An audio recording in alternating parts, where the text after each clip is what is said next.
Hi everyone. మనం ఈరోజు చెప్పుకునేటువంటిది తెలుగు వ్యాకరణంలో ఎంతో ముఖ్యమైనటువంటి భాగమైనటువంటి భాషా భాగాలు.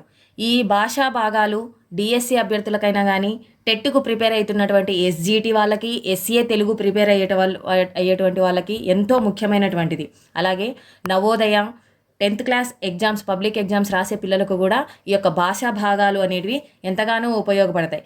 భాషా భాగాలలో అసలు భాష అంటే ఏంటి, మన మనసులో ఉన్నటువంటి భావనను బహిర్గతపరిచేటువంటి సాధనమే భాష. అనగా ఎదుటి వ్యక్తికి మనం ఏమైతే చెప్పాలనుకుంటున్నామో, ఏమైతే భావాలు వ్యక్తపరచాలనుకుంటున్నామో అవి వాళ్ళకి అర్థమయ్యేటువంటి విధంగా చెప్పడమే భాష. భాషకు మాటలతోనే అవసరం లేదు, సైగల ద్వారా కూడా మన అభిప్రాయాలను తెలియజేయవచ్చు. అయితే ఈ సైగల ద్వారా తెలియజేసేటువంటి దాన్ని కూడా భాష అంటారు. అయితే మనం వ్యాకరణం ప్రకారం మనం మాట్లాడే మాటలు వివిధ పనులను నిర్వర్తిస్తాయి. ఈ పనులు నిర్వహించే పదాల గురించి వివరించే వాటినే భాషా భాగంగా చిన్నపిల్లలు 2 లేదా 3 పదాలు అంతకంటే ఎక్కువ పదాలు కలిపి మొట్టమొదటగా వాక్యాలు అనేటివి తయారు చేస్తారు.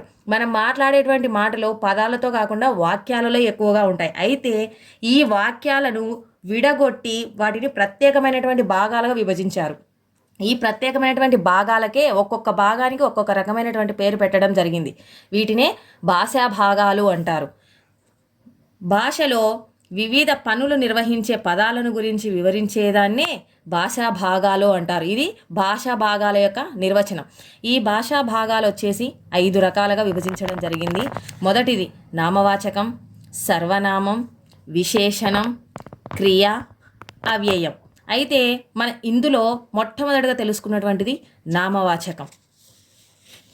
నామవాచకం అనగా నామవాచకం పేర్లోనే ఉంది. నామం అనగా పేరు, నామవాచకం అనగా పేర్లను తెలియజేయు పదములు. అనగా మనుషుల పేర్లను కానీ, జంతువుల పేర్లను కానీ, పక్షుల పేర్లను కానీ, వస్తువుల పేర్లను కానీ తెలియజేస్తుంది. ఫర్ ఎగ్జాంపుల్, వస్తువుల పేర్లు. వస్తువుల పేర్లు వచ్చేసి మనం ఇంట్లో వాడేటువంటి అద్దం కానీ, గడియారం కానీ, అలాగే మనం చదువుకునేటువంటి పుస్తకం కానీ, ఇవి ఏవైనా కానీ వీటిని ఏమంటామంటే వస్తువుల పేర్లను తెలిపేవాడికి ఎగ్జాంపుల్స్గా చెప్పుకోవచ్చు. మనుషుల పేర్లు గీత, సీత, రాము, ఇలా మనుషుల పేర్లను గురించి తెలిపేదాన్ని కూడా నామవాచకమే అంటాం. జంతువుల పేర్లకు ఎగ్జాంపుల్స్ వచ్చేసి కాకి, సింహం, నక్క, ఇవన్నీ జంతువులకు ఉదాహరణలు. పక్షుల పేర్లు కాకి, కోకిల, పావురం, ఇవన్నీ పక్షులకు ఉదాహరణలు. వస్తువుల పేర్లు వచ్చేసి అద్దము, గడియారము, పుస్తకము, వీటినన్నింటిని కూడా పేర్లను తెలపడానికి మాత్రమే ఉపయోగిస్తాం. కాబట్టి వీటిని ఏమంటామంటే నామవాచకము అంటాం. ఈ నామవాచకానికి కలిగినటువంటి ఇంకొక పేరు వచ్చేసి విశేష్యము. ఈ నామవాచకానికి ఇంకొక పేరు వచ్చేసి విశేష్యము. ఈ నామవాచకాలని మనము 8 రకాలుగా విభజించడం జరిగింది. అందులో మొదటిది వచ్చేసి సంజ్ఞా నామవాచకం. అసలు సంజ్ఞ అంటే ఏంటి? సంజ్ఞ అంటే గుర్తు అని అర్థం. సంజ్ఞ అంటే గుర్తు అని అర్థం. సంజ్ఞ అనగా పేరు. జాతిలో ఉండేటువంటి మనిషి, జంతువులు, వస్తువులకు గల పేర్లను తెలియజేస్తుంది. అంటే ఇది మనిషి జాతి, ఇది జంతువుల జాతి, ఇది వస్తువుల జాతి.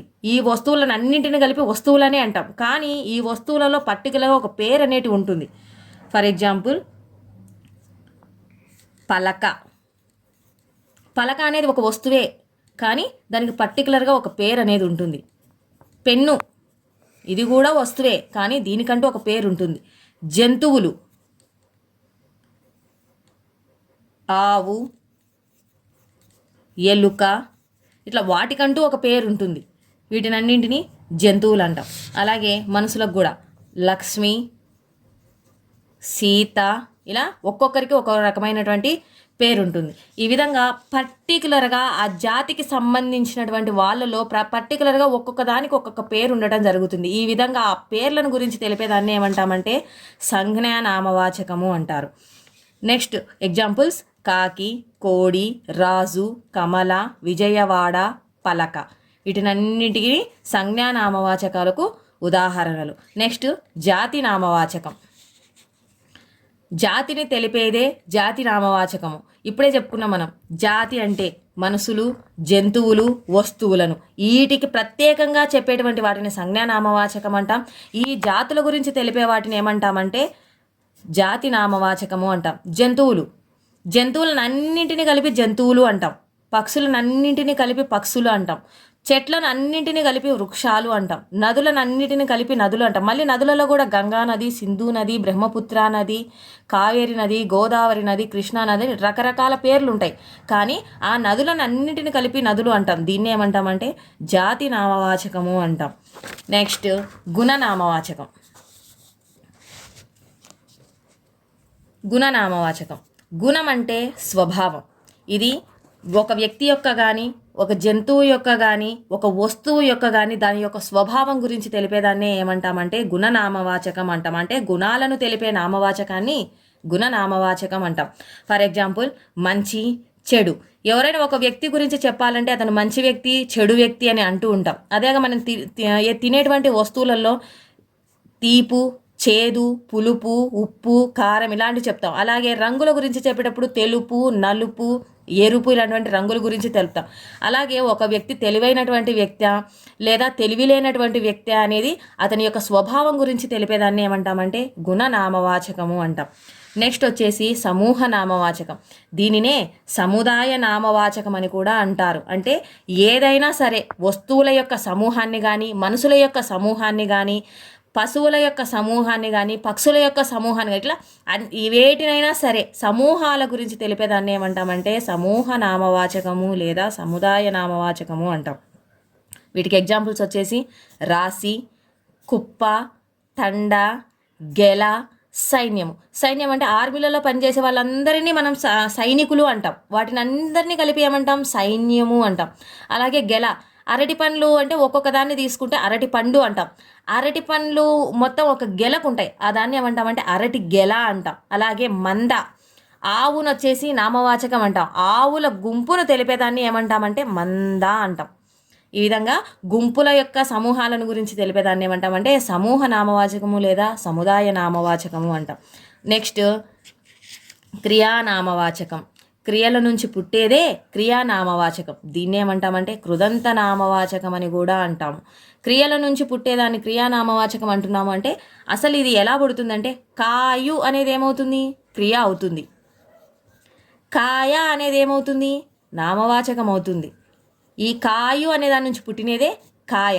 మండటం అనే దాని నుంచి పుట్టినదే మంట. వండటం అనే దాని నుంచి పుట్టినదే వంట. ఈ వండటం అనేది ఏమవుతుందంటే క్రియ, మండటం అనేది ఏమవుతుందంటే క్రియ. ఇందులో నుంచి పుట్టినదే మంట, వండటంలో నుంచి పుట్టినదే వంట. వీటిని ఏమంటామంటే నామవాచకాలు అంటారు. అంటే క్రియలలో నుంచి పుట్టినటువే క్రియానామవాచకాలు. దీన్ని ఏమంటామంటే కృదంత నామవాచకం అని కూడా అంటాం. నెక్స్ట్ వచ్చేసి భావనామవాచకం. ఒక వస్తువు యొక్క లేదా ప్రాణి యొక్క భావాన్ని తెలిపేదే భావనామవాచకం. అనగా ఒక వస్తువు యొక్క లేదా ప్రాణి యొక్క భావాన్ని తెలిపేది. భావం అంటే ఏంటి ఫీలింగ్స్. మనం లోపల మనం ఏమైతే అనుకుంటున్నామో దాన్ని మాత్రమే చెప్పగలం. దాన్ని మనం కంటితో చూడలేము, చేతితో తాకలేము. అటువంటిదే భావాలంటే. భావాలు మన మనసులో ఉన్నటువంటి బాధను మనం ఏమైనా కంటితో చూడగలమా? చూడలేము కదా. అలాగే మనకున్నటువంటి సంతోషాన్ని మన కంటితో చూడగలమా? లేవు. ఓన్లీ అవి మన యొక్క ఫీలింగ్స్ మాత్రమే. ఈ యొక్క ఫీలింగ్స్ గురించి తెలిపేదాన్ని ఏమంటామంటే భావనామవాచకము అంటారు. ఉదాహరణ కోపం, ద్వేషం, నెక్స్ట్ వచ్చేసి సంతోషం, నెక్స్ట్ వచ్చేసి దుఃఖం, నెక్స్ట్ ప్రేమ. ఇవన్నీ భావనామవాచకాలకు ఉదాహరణలు. నెక్స్ట్ వచ్చేసి ద్రవ్యనామవాచకం. నామవాచకం అంటే లోహాల గురించి కానీ, ద్రవాల గురించి కానీ, ఘన పదార్థాల గురించి కానీ తెలిపేదానిని ఏమంటామంటే ద్రవ్యనామవాచకము అంటాం. ద్రవ్యనామవాచకం అంటే ద్రవ్యము అంటే ఏందనుకుంటున్నారు? వాటర్ అనేం కాదు ఇక్కడ. ద్రవ్యము అంటే వాటర్ అనే మీనింగ్ రాదు. లోహాలు, ద్రవాలు, ఘన పదార్థాలు ఈ మూడింటి గురించి తెలిపేదాన్ని ఏమంటామంటే ద్రవ్యనామవాచకము అంటారు.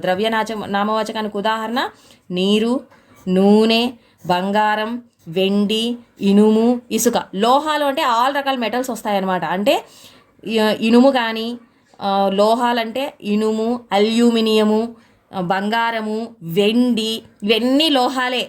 అలాగే ద్రవ్యాలు నూనె, నీరు, ఇవన్నీ ఏమవుతాయంటే ద్రవాలు అవుతాయి. ఘన పదార్థాలు ఇసుక, రాయి, ఏవైనా సరే గట్టిగా ఉండేటివన్నీ ఘన పదార్థాలు, లిక్విడ్స్ రూపంలో ఉండేటివి ద్రవ పదార్థాలు.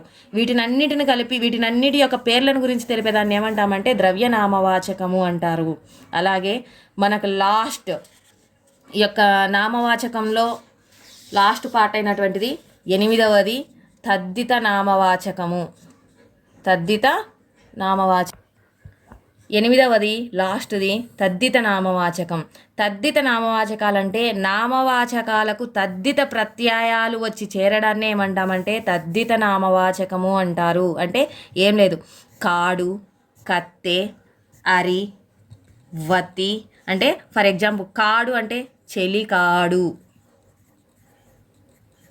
అందగాడు, ఇలా వీటికి లాస్ట్లో కాడు, గాడు ఇటువంటి పదాలు చేరడాన్ని ఏమంటామంటే తద్దిత ప్రత్యయాలు అంటారు. కత్తె, చెలికత్తె, అందగత్తె, మంత్రగత్తె. నెక్స్ట్ అరి, సొగసరి, గడసరి. నెక్స్ట్ వతి, గుణవతి, శీలవతి, ఇలా. అలాగే తనము అంటే మంచితనం, దొంగతనం, ఇలా లాస్ట్లో తనం వచ్చి చేరుతుంది అనమాట. అలాగే ఇంకా ఇలాంటి పదాలు వచ్చేసి రికము, పేదరికం,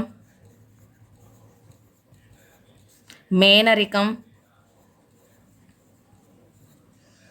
నెక్స్ట్ ఇమి, ఇమి అంటే కలిమి, చెలిమి, బలిమి. నెక్స్ట్ పోతు, సోమరిపోతు, పొగరుబోతు, తిండిబోతు.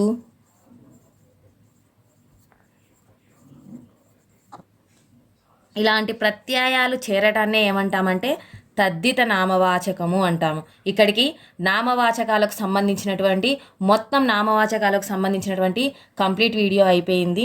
వీడియో నచ్చిన వాళ్ళు లైక్ చేయండి, సబ్స్క్రైబ్ చేయండి, అలాగే మీ ఫ్రెండ్స్కి షేర్ చేయండి. Thank you.